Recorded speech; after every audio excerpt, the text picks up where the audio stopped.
Student, हमारे सच्चिदानंद learning channel में आप सभी लोगों का स्वागत है। इस वीडियो में हम लोग शिक्षा शास्त्र का ये जो 2017 का पेपर है, इस पेपर को आइए चेक कर लेते हैं। क्योंकि जो प्रीवियस पेपर होते हैं ना, वही एग्जाम में अक्सर करके उसके जो क्वेश्चन है पुटअप कर दिए जाते हैं। तो इसमें हमने सिलेबस से देखा कि आपके सिलेबस से मैच कर रहा है, इसलिए इस पेपर को अच्छे से आप जान लीजिए। देखिए, इनके आंसर को हम बताए हैं। पहला दिया है कि निम्न में से कौन से अधिगम के प्राथमिक नियमों में शामिल नहीं है। तो इसमें अनुप्रयोग का जो नियम है ये अधिगम के प्राथमिक नियम में शामिल नहीं है, बाकी तत्परता, अभ्यास और प्रभाव ये शामिल होते हैं। ख का देख लीजिए, निम्न में कौन जन्मजात प्रेरक नहीं है। तो जुआ खेलना जन्मजात इसमें प्रेरक नहीं होगा, बाकी शेष तो लगा ही है। ग का देखिए, सभी इंपॉर्टेंट क्वेश्चन है। निम्न में से कौन पुरस्कार के उद्देश्यों में शामिल नहीं है। तो देखिए, ये दिया है कि पुरस्कार के उद्देश्यों में शामिल हैं। तो अधिगम में प्रोत्साहन प्रदान करना, जी हाँ, इससे भी पुरस्कार मिलेगा। अभिप्रेरणा भी पुरस्कार दिलाता है। प्रतिस्पर्धा की भावना का विकास, यह भी है। तो सभी हो जाएगा इसका विकल्प। घ का देखें, निम्न में से कौन मानसिक रूप से स्वस्थ व्यक्ति की विशेषता नहीं है। आपके सिलेबस से सब मैच कर रहा है। तो मानसिक रूप से स्वस्थ व्यक्ति की विशेषता यदि तनाव होगा तब तो भाई स्वस्थ नहीं है। अंग का देखिए, बुद्धि के बहुतत्व सिद्धांत के प्रतिपादक थर्नाडाइक हैं। अगला क्वेश्चन देखिए, हर क्वेश्चन आपके सिलेबस से मैच कर रहा है। किसने कहा था कि ज्ञान और अभिवृत्ति की प्राप्ति ही अधिगम है। क्रो एंड क्रो ने कहा था। और रुचि के दो स्रोतों का नाम बताइए। देखिए, हमने लिखा है प्राकृतिक स्रोत होता है, अर्जित स्रोत होता है रुचि के स्रोत। अगला है, कान उमेठना, चाटे मारना, इस प्रकार का जो दंड है वो शारीरिक दंड में शामिल होता है। फिर पांचवा है, a mind that found it self के लेखक क्लिफोर्ड बियर थे। विषयगत मन परीक्षण व्यक्तित्व परीक्षण की किस विधि से संबंधित है। तो ये जो विधि है, चूंकि व्यक्तित्व परीक्षण हो रहा है इसलिए व्यक्तिगत विधि से रिलेटेड है। अगला क्वेश्चन देखिए, कोहलर के अधिगम संबंधी अंतर्निष्ठ सिद्धांतों का अभिप्राय क्या है। तो कोहलर ने बताया था कि जो जैसे कि एकाएक जो उत्पन्न चीज़ें होती हैं, चीज़ों में खास करके विचार, भावना, धारणाएं तो एकाएक उत्पन्न होती हैं और वो प्रेरणा आपके अंदर आएगी और आपके लक्ष्य की प्राप्ति तक लगातार चलती रहती है। ये कोहलर का मत था, उनका सिद्धांत था। फिर अधिगम में प्रेरणा का क्या स्थान होता है। तो प्रेरणा पा करके क्या करते हैं, बच्चे अभिप्रेरित होते हैं और बहुत अच्छी चीज़ों को ज्ञान करते हैं, अच्छी चीज़ें सीखते हैं, लर्निंग करते हैं। इतना पावर है मोटिवेशन में। अगला है कि छात्रों को दिए जाने वाले सामाजिक दंड का क्या अर्थ है। देखिए, सामाजिक दंड जो होता है ना, समाज में कई बच्चों के सामने ही कर दिया जाता है। या तो बच्चों को खड़ा कर दिया जाएगा, उनसे कुछ पूछा जाएगा, थोड़ा सा खेल कूद में रोक दिया जाएगा। तो इसमें होता क्या है कि बच्चे सामूहिक रूप में यदि इस तरह से प्रश्न चिन्हित किए जाते हैं तो उनमें होता है, अरे हमें को सर ने खड़ा किया, ऐसा करो कि अपने आप में थोड़ा सा सुधार लिया हो। अगला प्रश्न देखिए, 10वां, मानसिक स्वास्थ्य विज्ञान के किन्हीं 4 उद्देश्यों का उल्लेख कीजिए। तो मानसिक स्वास्थ्य जो विज्ञान के 4 उद्देश्य होते हैं, इसमें होता है मानसिक रोगों की रोकथाम करना, फिर मानसिक स्वास्थ्य की रक्षा करना, फिर संतुलित व्यक्तित्व के निर्माण में योगदान देना, फिर असमायोजन जो दोष हैं, दोषों की रोकथाम करना। ये मानसिक स्वास्थ्य के पर्पज हैं। आगे देखिए, बोला है कि अंतर्मुखी व्यक्तित्व की अर्थ स्पष्ट कीजिए। तो अंतर्मुखी व्यक्तित्व का मतलब है ना कि कोई व्यक्ति होता है ना, सिर्फ अपने ही बारे में सोचेगा, अपनी चिंतन करेगा, ये है वैसे है दुनिया भर का, और अपने आप में अपने से ही वो मगन रहता है। तो उसको अंतर्मुखी व्यक्तित्व के अंतर्गत कहा जाता है। प्रश्न 12 देखिए, अधिगम प्रक्रिया के प्रथम 4 सोपानों का वर्णन कीजिए। तो देखिए, अधिगम जो होती है ना, ये जो अधिगम माने सीखना, तो सीखने की प्रक्रिया जो है ना, ये लगातार चलती रहती है, ये सोपान है। फिर सीखना एक सार्वभौमिक होता है। थर्डली है कि सीखना एक समायोजन भी है। और फिर व्यक्ति क्या होता है, एक्टिविटी यानी कि सक्रियता से भी सीखता है। फिर प्रश्न 13 देखिए, मानसिक स्वास्थ्य के किन्हीं 2 सामान्य या परिस्थितिजन्य कारकों को स्पष्ट कीजिए।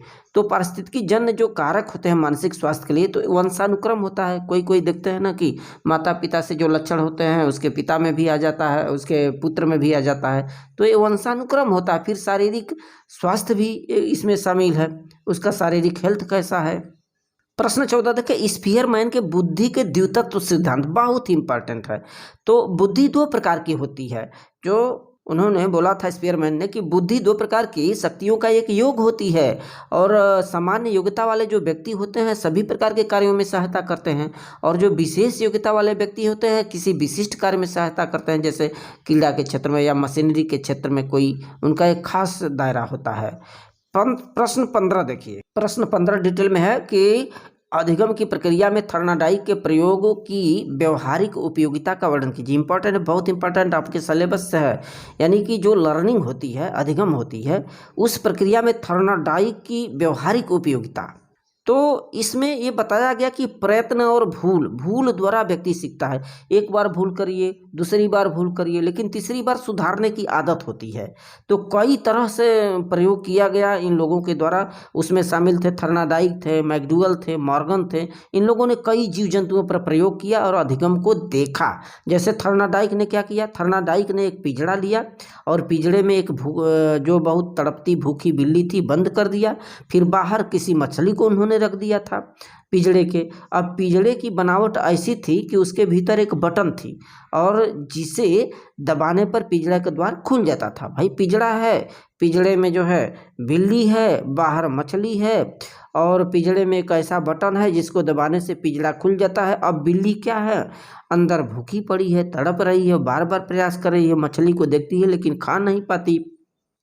तो बिल्ली हर बार निकलने का प्रयास करती, लेकिन बाहर निकलने में व्याकुल तो थी, लेकिन उसने पिंजड़े पर कई स्थान पे धक्का दिया कि अब निकल जाए, इधर से निकल जाए, लेकिन प्रयास करती गई, धक्का मारती गई, प्रयत्न असफल होता गया। एक बार, दो बार, अनेक बार भूल करती गई, लेकिन कुछ ऐसी चीज़ें आई कि एक बार बटन दब गया और बाहर निकल गई।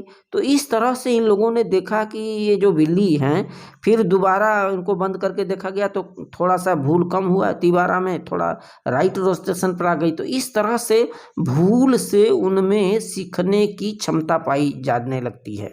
ऑप्शनल क्वेश्चन देखिए, प्रेरणा का अर्थ स्पष्ट कीजिए। सीखने में प्रेरणा कैसे सहायता मिलती है? प्रेरणा तो प्रेरणा जिस किसी को भी मिल जाता है, अंदर से आ जाता है, वह अपने आप अपने जीवन को सुधार लेता है। कई लावेल ने बताया था कि प्रेरणा को अधिक औपचारिक रूप से मनोशारीरिक या आंतरिक प्रक्रिया के रूप में परिभाषित किया जाता है, जिसमें उन्होंने बताया कि जो कि आवश्यकता के द्वारा प्रारंभ होती है और उस क्रिया को जन्म देती है जिसके द्वारा उस आवश्यकता को पूरा कर लिया जाता है। यानी कि अभिप्रेरणा से, लावेल के अनुसार, अभिप्रेरणा से जो आवश्यकताएं होती है व्यक्ति अभिप्रेरित होकर के उनको पूरा करने की कोशिश करता, पूरा भी कर लेता है। ठीक है। और जेम्स ड्रेवर ने बताया कि प्रत्येक एक रागात्मक और क्रियात्मक तत्व है अभिप्रेरणा। तो इस तरह से अलग अलग इसकी एग्जाम्पल को, इसके परिभाषाओं को बताया गया। फिर शिक्षण में जो प्रेरणा है, अर्थात सीखने में जो प्रेरणा है, बहुत योगदान रहता है। कई तरह से जो बालक होते हैं अभिप्रेरित होकर के सीखते हैं और अध्यापक भी उनका मार्गदर्शन करते हैं। और जो अभिप्रेरणा है बच्चों के डेवलपमेंट के लिए काफ़ी निर्भर करता है। उसमें आवश्यकताओं का ध्यान दिया जाता है, विद्यालय के वातावरण पर ध्यान दिया जाता है, फिर प्रगति का ज्ञान होना चाहिए, रुचि होनी चाहिए, खेल विधि का आयोजन किया जाता है, तमाम तरह से बच्चों को सिखाया जाता है अभिप्रेरित करके। प्रश्न देखिए 16 दिया, मानसिक स्वास्थ्य के विकास हेतु उपयुक्त बिंदुओं का उल्लेख कीजिए। देखिए मानसिक स्वास्थ्य का अर्थ जो है ना वो मन से है। यदि मन प्रफुल्लित रहेगा, क्रियाशील रहेगा तो कोई भी काम हम आप अच्छे से कर ले जाते हैं, और जब मन सही नहीं तो उस कार्य को करने में तमाम बाधाएं आती हैं। तो व्यक्ति को मानसिक स्वास्थ्य के लिए बहुत ज़रूरी है कि व्यक्ति को उसकी मानसिक प्रवृत्तियाँ क्या है, उसकी क्षमताएं क्या है, शक्तियां क्या है, और जिन क्षमताओं को प्रकट करने का अवसर मिलना चाहिए। ठीक है। उसकी इच्छाओं का दमन नहीं करना चाहिए, उसके अंदर से जो प्रवृत्ति या जो इच्छा हो रही है वो करे। फिर यही यानी कि मानसिक असंतुलन की स्थिति कब आती है, जब उसकी बालक के इच्छाओं को दबाया जाता है, और ये सब चीज़ें होती है। व्यक्ति इन सभी कुछ जन्मजात प्रवृत्तियाँ होती हैं, सब में ये समायोजन करता है। सारी चीज़ों में जो जन्मजात और अर्जित क्षमताएं और प्रवृत्तियां होती हैं उनमें समायोजन करता है। इसके बाद ये जो भी प्रवृत्तियां होती हैं, कार्य होता है, किसी न किसी उद्देश्य की ओर इंगित करती हैं। और मानसिक स्वास्थ्य में 3 बातों का जिक्र होता है, 3 बातें आवश्यक होती है: पूर्ण अभिव्यक्ति, संतुलन, और हमारी जन्मजात प्रवृत्तियां तथा अर्जित क्षमताओं का व्यापक उद्देश्य की शिक्षा में निर्देशन की तरह होता है। अगला दिया गया, मानसिक स्वास्थ्य विज्ञान का शिक्षा में महत्व का वर्णन कीजिए। देखिए, मानसिक स्वास्थ्य विज्ञान का शिक्षा में बहुत ही महत्व है। एक स्वस्थ मस्तिष्क और स्वस्थ शरीर का व्यक्ति ही अच्छा कार्य को अंजाम देता है। इसमें संतुलित व्यक्तित्व का विकास होना चाहिए। फिर पारिवारिक वातावरण को स्वस्थ बनाए रखना चाहिए।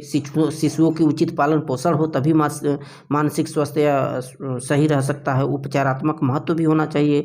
संतुलित व्यक्तित्व का डेवलपमेंट होना चाहिए। ये सब चीज़ें होती है। और प्रश्न देखिए 17 दिया है, व्यक्तित्व परीक्षण से क्या समझते हैं? व्यक्तित्व परीक्षण की शिक्षा में उपयोगिता बताइए। तो देखिए, व्यक्तित्व परीक्षण क्या होता है कि जब कोई किसी भी व्यक्ति की व्यक्तित्व संबंधी योग्यताओं का जिन परीक्षणों द्वारा जाना जाता है, उसकी एबिलिटी क्या है, आखिर व्यक्ति कितना उस काबिलियत है, उसकी योग्यता कितनी जानता है, तो उसकी योग्यता का टेस्ट किया जाता है, परीक्षण होता है। तो यह जो परीक्षण किया जाता है इसी को क्या कहते हैं? व्यक्तित्व परीक्षण। जिन परीक्षणों द्वारा ये किया जाता है उसके व्यक्तित्व का, तो इसी को उसके योग्यता का, उसे ही व्यक्तित्व परीक्षण कहते हैं। अब शिक्षा में व्यक्तित्व परीक्षण की बहुत अहम भूमिका है। इसमें होता क्या है कि शिक्षकों द्वारा बालकों के व्यक्तित्व को समझने में काफ़ी हद तक उपयोगी माना जाता है। फिर शिक्षा के उद्देश्य जैसे व्यक्तित्व सर्वांगीण विकास, उसका जीविकोपार्जन आदि की पूर्ति में भी सहायता मिलती है। इसके बाद क्या होता है कि शैक्षिक और व्यावसायिक एवं व्यक्तिगत निर्देशन में भी काफ़ी उपयोगी होता है। फिर विद्यार्थियों की जो तमाम प्रकार की समस्याएं हैं, मानसिक अस्वस्थता है, पिछड़ापन है, अनुशासनहीनता है आदि कारणों का पता लगा करके उसका क्या करते हैं? समाशोधन करते हैं। इसके बाद तमाम प्रकार के जो व्यक्तिगत पाठ्यक्रम होते हैं, शिक्षण विधियां होती हैं, ये चलाए जाते हैं ताकि बच्चे का व्यक्तित्व निखरे। और 17वां का अंतिम प्रश्न दिया है, ऑप्शनल प्रश्न, व्यावसायिक निर्देशन के महत्व का वर्णन कीजिए। व्यावसायिक निर्देशन का मतलब ये होता है कि वह कोई भी व्यवसाय का चुनाव किया जाना अपने जीवन में, कोई भी माने नौकरी हो या कोई बिजनेस कार्य, उसमें सफलता से अभिप्राय होता है इसका। तो व्यावसायिक निर्देशन का आज बहुत माने वैश्विक लेवल पर काफ़ी इम्पोर्टेंस है, क्योंकि आज बेरोजगारों की संख्या बहुत तेज़ी से बढ़ रही है। तो इसमें जो पहल होते हैं, क्या होता है कि जब कोई रोजी रोजगार या कोई व्यवसाय मिल जाता है तो उसका जो मानसिक संतुलन है वो थोड़ा सा सही होने लगता है, उसका स्वास्थ्य सुधर जाता है, बाल परिवार खुशहाली की तरफ बढ़ जाते हैं। फिर इसके बाद होता है कि व्यक्ति की जो प्रॉस्पेरिटी है, उसकी संपन्नता होती है, उसमें वृद्धि हो जाती है। व्यक्ति मन लगा करके काम करता है। जब रोजी रोजगार मिल जाएगा तो जीवन उसका खुशियों से भर जाता है। फिर राष्ट्रीय उत्पाद में भी वृद्धि होती है। फिर उपयुक्त कर्मचारियों का भी चयन होता है। इसके बाद मन के अनुकूल व्यवसाय प्राप्त करने में इससे सहायता मिलती है। व्यवसायिक निर्देशन का यही सब इम्पोर्टेंस है। So thanks.